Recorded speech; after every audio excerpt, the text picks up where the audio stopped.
Sometimes I wonder if heartbreak always feels the same, like standing on a beach watching a storm roll in, knowing you should run, but standing still anyway. That's exactly how it felt the night Liam told me I wasn't worthy of being his wife. 4 years of memories of dreams of lazy Sundays, making pancakes and arguing over which show to binge watch next. 4 years of thinking we were building something permanent. And it all came crashing down at our little kitchen table under the cheap fluorescent light we never got around to replacing. It was supposed to be a normal night. We had our wedding notebook open, half-finished guest lists, ideas for centerpieces scribbled in the margins. I was rambling about the color of the bridesmaids' dresses when Liam cut me off mid-sentence. You know, he said, tapping his pen against the table. Sometimes I wonder if we're making a mistake. I laughed, thinking he was joking. Nerves, maybe, pre-wedding jitters. That's normal, right? But he wasn't smiling. I mean, he continued avoiding my eyes. Sometimes I feel like I'm settling. The room went very still. I remember the hum of the refrigerator, the ticking of the clock, the faint scent of the lavender candle burning on the windowsill. "You're just not wife material," he said, "not for someone like me." At first, I thought I misheard him. I blinked at him, waiting for a laugh, a grin, some indication that this was just some awful joke, but it wasn't. He leaned back in his chair, looking at me like I was a disappointing meal he regretted ordering, and he kept going. He talked about how I wasn't ambitious enough, how my background was too small town, how my family didn't fit the image he wanted for his future. He said his parents were worried that his friends had started to notice I didn't elevate him socially. Then he said the words that carved into me deeper than any insult ever could. "You're not worthy of being my wife. I think I can find someone better." I felt my world tilt. I gripped the edge of the table like it might steady me. For a second, just a second, I thought maybe if I apologized, if I promised to try harder to be better, maybe he would take it back. But then something inside me cracked. And instead of crying, instead of pleading, instead of begging him to love me, I laughed. It wasn't planned. It wasn't even a real laugh. It was sharp, brittle, almost ugly, the sound of something breaking wide open. Liam looked startled, then angry. "What's so funny?" he snapped. I wiped a tear from my eye from laughter or devastation, I wasn't sure, and said quietly, "You're right, we shouldn't get married, but not because I'm not worthy, because I finally realize I deserve so much better than this." I stood up, grabbed my purse, and walked out the door. No screaming, no dramatic exit, just silence. I drove aimlessly for a while, my hands trembling on the steering wheel, my mind blank. Somehow, I ended up at Sophie's apartment. I didn't even call first. I just showed up at her door, mascara streaked, clutching my car keys like a lifeline. She didn't ask questions, just pulled me into a hug so tight, I thought I might dissolve. We sat on her couch for hours, saying almost nothing. She handed me tissues, I handed her fragments of the story. We drank too much wine and watched terrible reality TV, letting the noise fill the hollow spaces inside me. The tears came later in the dark when I curled up on her guest bed and let it all crash over me. 4 years spent loving someone who saw me as an accessory, not a partner. 4 years trying to twist myself into whatever shape he wanted. And in the end, it still wasn't enough.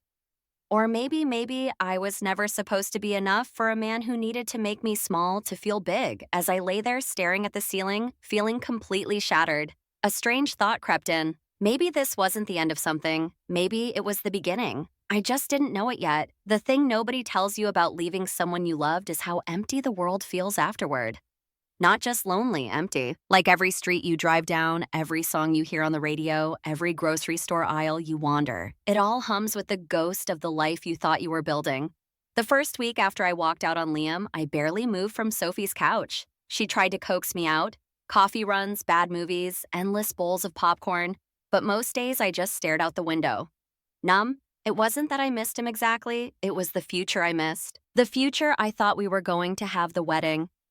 The house, the lazy Sunday mornings and loud family Thanksgivings and silly inside jokes we'd share when we were old and gray. It's a strange kind of grief mourning, something that never even happened. Meanwhile, Liam didn't make things easy. He called, texted, emailed, sent voice notes. At first he was furious. "You're being immature. You're throwing away the best thing you'll ever have. Good luck finding someone else at your age." 29. You would have thought I was applying for senior citizen discounts the way he said it. Then came the apologies. I was stressed. I didn't mean what I said. It was just wedding pressure. You know how I get. And then the worst part, the manipulation. You're overreacting. You're too emotional. You're making a huge mistake you'll regret for the rest of your life. There were moments late at night when his words crept into my brain and took root.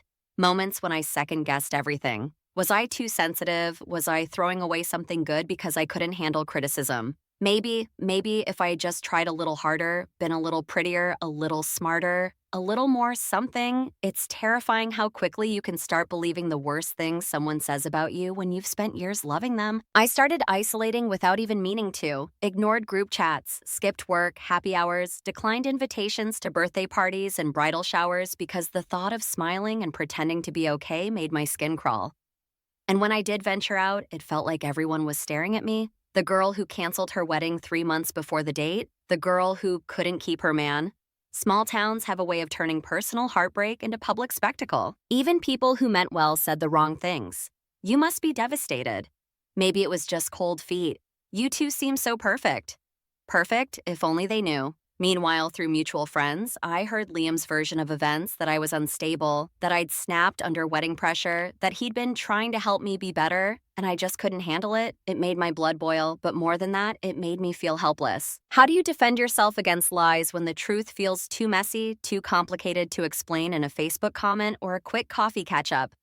I thought about posting some big explanation online, writing out every cruel thing he'd ever said to me, every little way he chipped away at who I was, but in the end, I didn't, because deep down I knew the people who truly knew me didn't need convincing, and the ones who believed him. They were never really in my corner to begin with. Still, it hurt. It hurt more than I care to admit.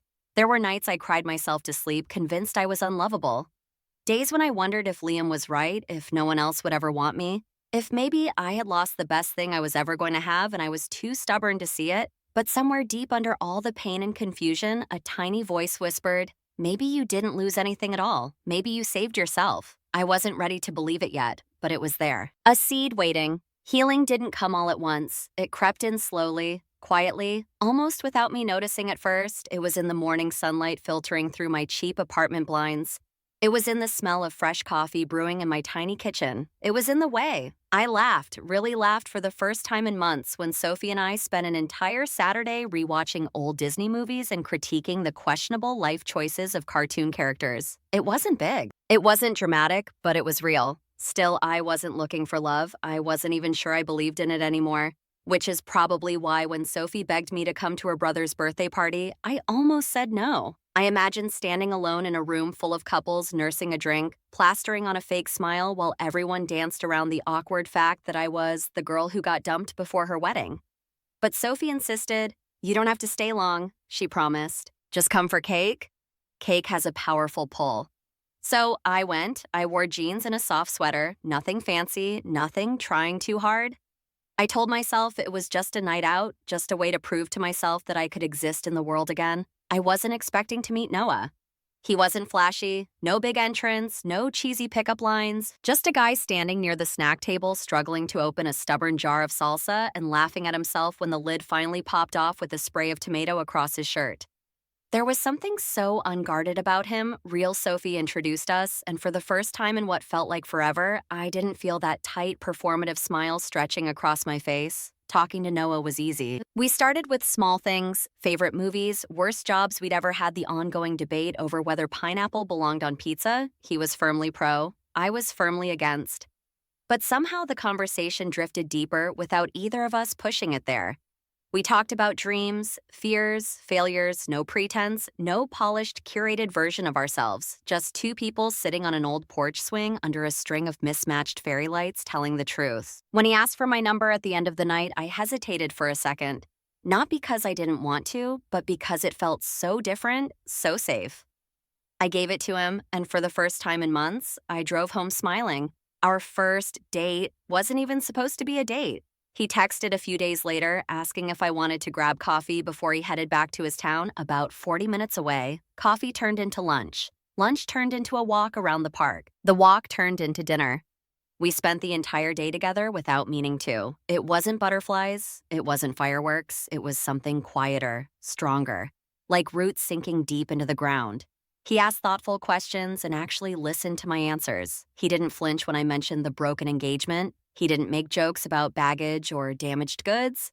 He just nodded and said, "Sounds like you've been through a lot. I'm glad you're here now." And he meant it. We started seeing each other more slowly, intentionally. No rushing, no trying to fix anything, just two people learning each other.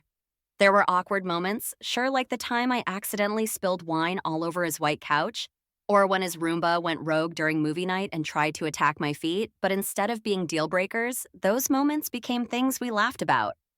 With Liam, mistakes had felt like landmines. With Noah, they felt like punchlines. Somewhere along the way, without realizing it, I stopped checking my phone for Liam's messages. I stopped wondering if he missed me. If he regretted letting me go, because I wasn't missing him anymore, I was too busy finding myself. And in the process, I found something better than closure. I found hope. Falling for Noah didn't feel like falling at all. It felt like waking up, like stretching out sore muscles you didn't even realize had been tense for years. Our relationship wasn't built on grand gestures or wild passion. It was built on the quiet, ordinary moments that somehow meant everything. Like Sunday mornings when Noah would make pancakes, burning at least half of them, and teasing me for being a coffee snob, or the way he'd pull me close during thunderstorms.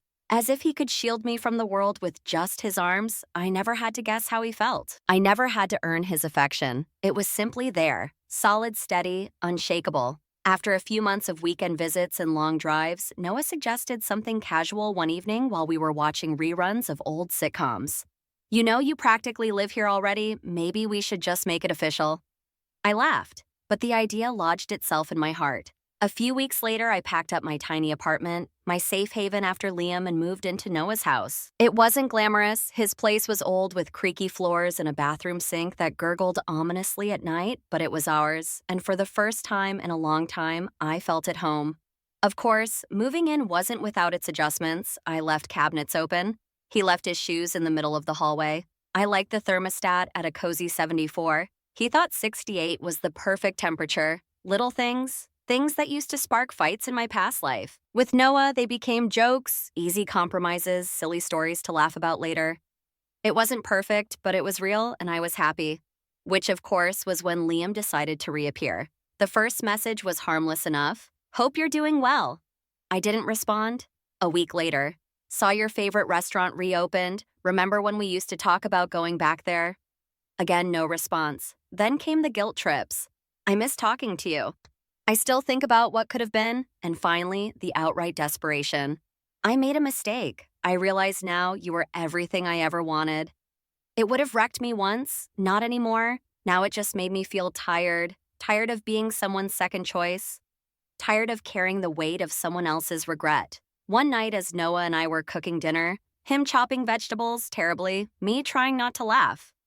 My phone buzzed again, another message from Liam. I sighed. Noah noticed. Do you want me to handle it? He asked gently. I hesitated. Old habits die hard. Part of me still flinched at the idea of making waves of upsetting anyone, but I looked at Noah, at the man who had never once made me feel like I needed to shrink myself, and I knew what I had to do. No, I said, I'll handle it. I blocked Liam's number, deleted his messages, and for the first time in what felt like forever, I didn't feel guilty about choosing peace. A few months later, Noah proposed. It wasn't a grand event, no elaborate plans or staged photo shoots. Just the two of us sitting by the lake watching the sunset when he pulled out a small velvet box and said simply, I love you. I want to build a life with you. Will you marry me? I cried, laughed. Said yes so fast he barely got the words out. The ring wasn't flashy, a vintage sapphire that had belonged to his grandmother. It was perfect, because it wasn't about proving anything to anyone. It was about us. Our wedding was small family, close friends, people who had walked through the fire with us. It rained that morning, which everyone said was good luck. My veil got caught on a rosebush. Noah's nephew announced loudly that he had to pee mid-ceremony. It wasn't picture perfect. It was better. It was real. It was ours. And standing there hand in hand with Noah, surrounded by people who loved us exactly as we were, I realized something I hadn't just healed from Liam. I had healed from the version of myself who thought she had to earn love, who thought she had to be perfect to deserve it. That girl was gone. In her place was someone stronger, someone whole, someone free. If you had told me 2 years ago that my greatest heartbreak would be the best thing that ever happened to me, I would have laughed in your face. But here I am, and I've never been more sure of anything. Noah and I bought our first house together a few months after the wedding. a small, slightly beat-up place with a crooked fence and more charm than square footage. We spent our weekends painting walls, assembling wobbly IKEA furniture, and arguing playfully about whether the living room should be cozy, eclectic me, or minimalist. Rustic him, it wasn't glamorous, but it was ours. And every night falling asleep next to Noah, I felt a kind of peace I didn't even know I was allowed to have. But as life tends to do, the past found a way to circle back one last time. It was during our housewarming party. Nothing big, just friends and family crammed into the living room, the smell of barbecue drifting in from the backyard, kids running around high on lemonade and cupcakes. Sophie pulled me aside looking uneasy. Emma, Liam's outside. For a second, it felt like the air got sucked out of the room. The world tilted just a little. I hadn't seen Liam in over a year, hadn't heard from him since I blocked his number and moved on. Part of me wanted to slam the door in his face. Another part, the bigger part, felt nothing, just a quiet kind of exhaustion. Noah noticed immediately. "Do you want me to handle it?" he asked. Calm as ever, I shook my head. "No." I said, "I've got this." Liam stood awkwardly on the porch holding a bottle of wine like some bad rom-com cliche. He looked thinner, older, like someone who had spent a little too long chasing things that didn't matter. "Hey," he said, "congrats on the house." "Thanks," I said simply. There was a long pause. He glanced around, taking in the laughter, the warmth, the life he wasn't a part of. And then, because Liam was Liam, he said, "You wouldn't be here without me. You know?" There it was, the final confirmation that he hadn't changed at all, that he still believed tearing me down had somehow built me up. I smiled, not out of anger, but out of genuine pity. "I'm here because I chose to heal." I said, "Not because you broke me." He didn't seem to know what to say to that. Noah appeared at my side, placing a gentle hand on the small of my back. Not possessive, not territorial, just there, steady, present.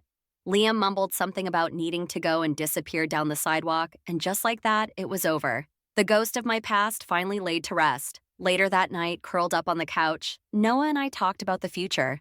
Maybe kids someday, maybe adopting another dog first, maybe traveling somewhere neither of us had ever been.